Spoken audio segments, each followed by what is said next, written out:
এর জন্য না হাত চালাতে হয়, বুঝতে পারছেন? বেয়াদব যেন।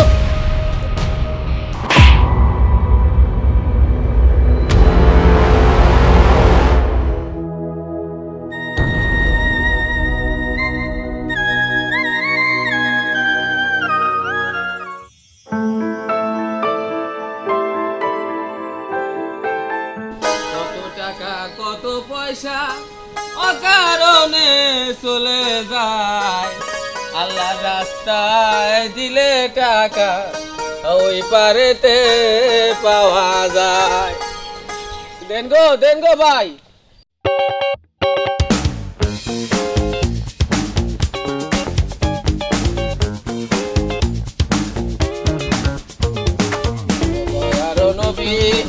মাগো একটু ঘাড়াই।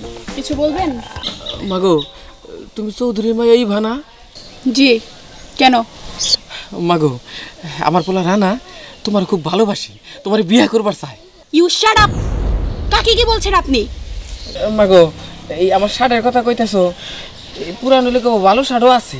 এই একদম চুপ করেন। আপনার শার্টের কথা আমি কেন জিজ্ঞেস করতে যাব আপনাকে? কি জানো কইলা? আপনাকে চুপ করতে বলেছি। তো যাই হোক মা, আমাকে টাকা পয়সা নাই, কিন্তু আমার পোলা না তোমার খুব সুখে রাখবো, তোমার খুব ভালোবাসি। আমার বাবা যদি এই কথা শুনতে পারে না, আপনাকে আর আপনার ছেলেকে না এই এলাকা থেকে তো তাড়াবেই, হাত পা ভেঙে একদম হসপিটালে পাঠাবে। মাগো আমি ভিক্ষা করি দেখে আমার পোলায় আমার কাছে কোনোদিনও কিছু চাই নাই, তো একটা জিনিসই চাইছে মা, সেইটা হইলো তোমারে। তুমি রাজি হয়ে যাই মা, আমি তোমার বাপের সাথেও কথা কমনি। আসলে আপনাদের মতো ফকিরদের আছে না, যতই ভালো করে বোঝায় না কেন কান দিয়ে আর যায় না, এর জন্য না হাত চালাতে হয়, বুঝতে পারছেন? বেয়াদব যেন।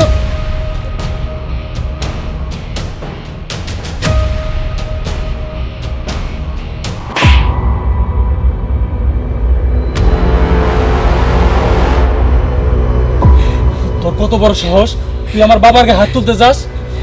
হাতটা আমি সাধে তুলিনি, তোর বাবা আগে আমাকে তোকে বিয়ে করার প্রস্তাব দিয়েছে। কোন সাহসে দিয়েছে বল? ও বিয়ের প্রস্তাব দিছে, দিতেই পারে। তুই মেয়ে মানুষ, আমি ছেলে মানুষ, আমার বাবাই তার ভুল কিছু করে নাই। আর তাছাড়া অনেকদিন যাবো তোর আমি ভালোবাসি, এটা আমি আমার বাবার আমি কইছি। আমার বাবা তো আমার কোনো ইচ্ছাও পূর্ণ রাখে না, আর তাছাড়া আমার বাবার কাছে আমি কোনোদিন কিছু চাই নাই, চাওয়ার মতো তোরই শুধু চাইছি। এখন বাবা যদি দিয়ে থাকে ভালো করছে, খুব ভালো কাজ করছো বাবা। ও হ বাবা, আমি তো বড় কিছু কই নাই, এই কথাটাই কইছি যে আমার পোলায় ভালোবাসে, তার বিয়ে করো। আর এই কথা শুই না তেলে বেগুনে জ্বলা উঠছে, তারপর সব তো তুই দেখলি এনে।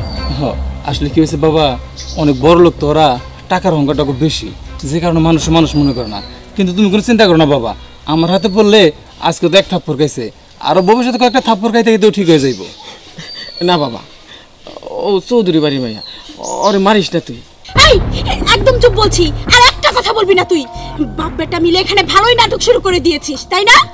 আমি এক্ষুনি যে এইখানকার ঘটনাটা আমার বাবার কানে দিব, তারপরে দেখবো যে তোর এরকম বাহাদুরি কথা কোথায় থাকে, আর তোর এই বাবা ভিক্ষা করে এখানে খায় না, কি করে ভিক্ষা করে সেটাও আমি দেখবো। এই কি হলো আব্বা? ওর কথা শুনে তো আমার খুব ভয় লাগতেছে আব্বা। কিসের ভয়? আমি ফকির মানুষ, আমার কেড়ে মান্য সান্ন করার এরকম দরকার নাই। আর শালির বিচার হইলে পর্যন্ত চৌধুরী ঠেকবো। ভয় পাইস না, যাবার দে। হ্যাঁ তা ঠিকই কইছো, তোমার হলো চালান চলে ব্যবসা, কেন বাধা দিব? শোন, তোরে ভালো মতো একটা কথা কইতেছি, বিয়ার কথাটা কইছি, একটু ভাইবা দেখিস। আব্বা আমি চিন্তা করতেছি এই মেয়ে বিয়ে করলাম, সংসার করলাম কেমনে? কি আগুন দেখছো বাবারে? শোন, ওই গোরা এই যতই শক্তিশালী হোক, তেজি হোক, লাগাম ঠিক মতো ধরবার পারলে কিছুই না।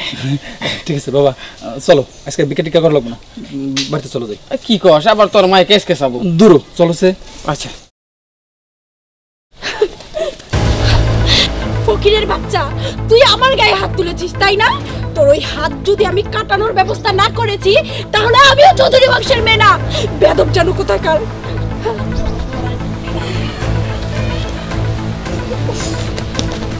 আরে ভা, কেমন আছোস?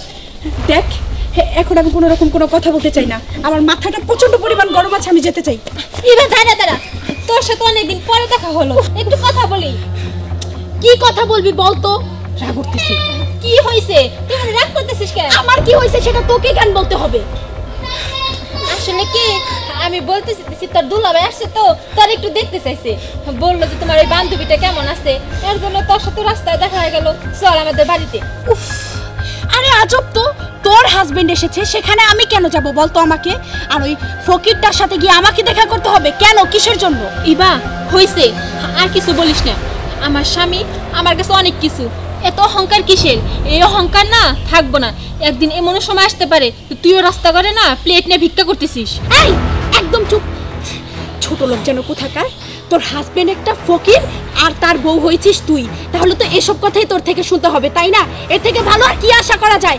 এখন বেশি কথা বাদ দিয়ে রাস্তা ছাড়া, আমাকে যেতে দে। আমি কি তোর বাপের রাস্তায় দাঁড়িয়ে গেছি? যা সামনে দে।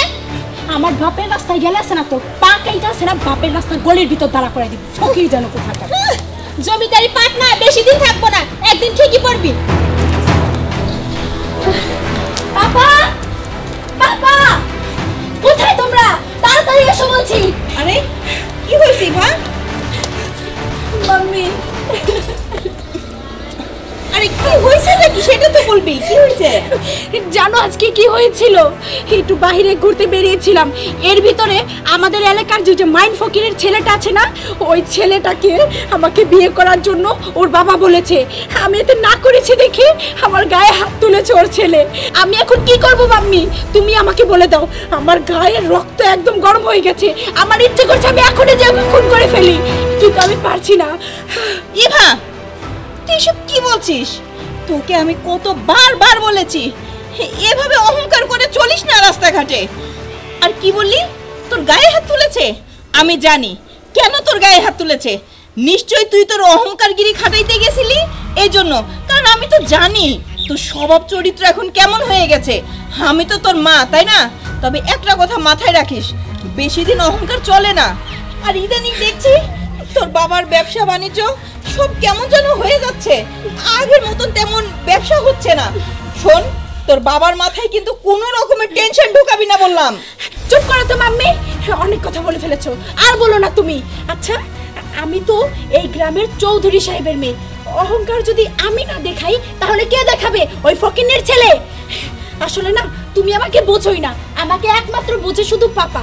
পাপা, পাপা, ইভা, পাপা, আমি যে মেয়েটাকে নিয়ে কি করব? ওরে আমি যতই বলি, তুই একটা মেয়ে, এভাবে রাস্তাঘাটে অহংকার দেখাস না।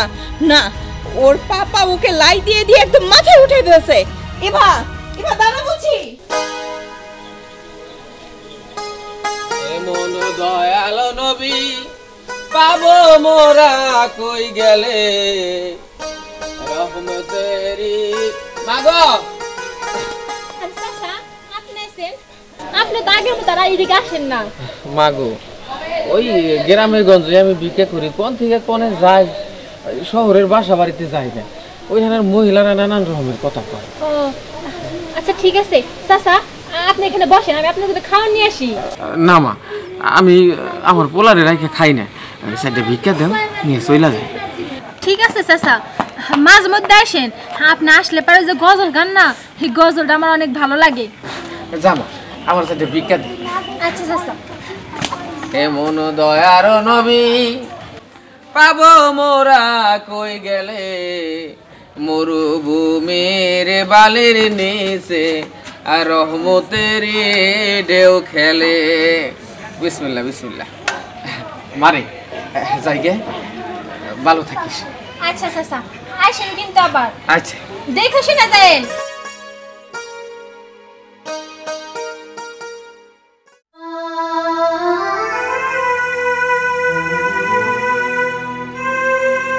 রে, তুই এরকম করে মুখ ঢেকে থাকস কেন? তুই তো কোনো বাড়িতে যে ভিক্ষাও চাস না কেন? আমি কি করবো মা, তুমি আমারে কও। কারো কাছে হাত পাতার সময় আমার কলিজাটা ফাইটা যায় যে আমি কিনা এক সময় রাজকন্যার মতো চলাফেরা করছি, আর আজকে কিনা মানুষের কাছে আমার হাত পাইতে তারপরে খাইতে হয়। তাইলে এই মুখটা আমি কিভাবে দেখাবো মা, তুমি আমার কও। কি করবো রে মা, ক? তোর এই রাজকপাল আল্লাহ বেশি দিন রাখলো না, তা না হইলে তোর বাপই কেন স্টক করবো, আর আমাকে যা সয় সম্পত্তি যা কিছু ছিল সব মানুষের ঋণের দায়ে নিয়ে গেল। শেষ পর্যন্ত বাড়ি ঘর সব হারাইয়া বস্তিতে ঠাই হইল। আমি পারতেছি না। চল, অনেক দূর যাইতে হইব। কিন্তু মা, আমি আর একটু হাঁটতে পারতেছি না, আমার অনেক ক্ষুধা লাগছে, আমি আর হাঁটতে পারবো না। আচ্ছা ঠিক আছে, তুমি সামনে যাই বয়, আমি দেখি কোনো দোকানে থেকে কোনো রুটি মুটি এনে দিতে পারি নাকি। আয় শোন মারে, তুই এইখানে বয়, আমি তোর লেগে রুটি নিয়ে আইতাছি। ধর, তাড়াতাড়ি আইসো মা। এনে খাইস।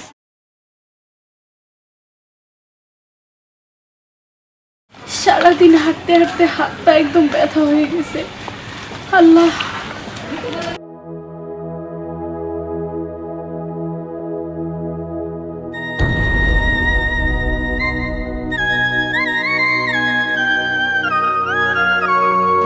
যাক, বড় লোকের বেটি দেখি ভিক্ষার তালা হাতে, তাও আবার শুধু চাউল, কোনো টাকা পয়সা নাই।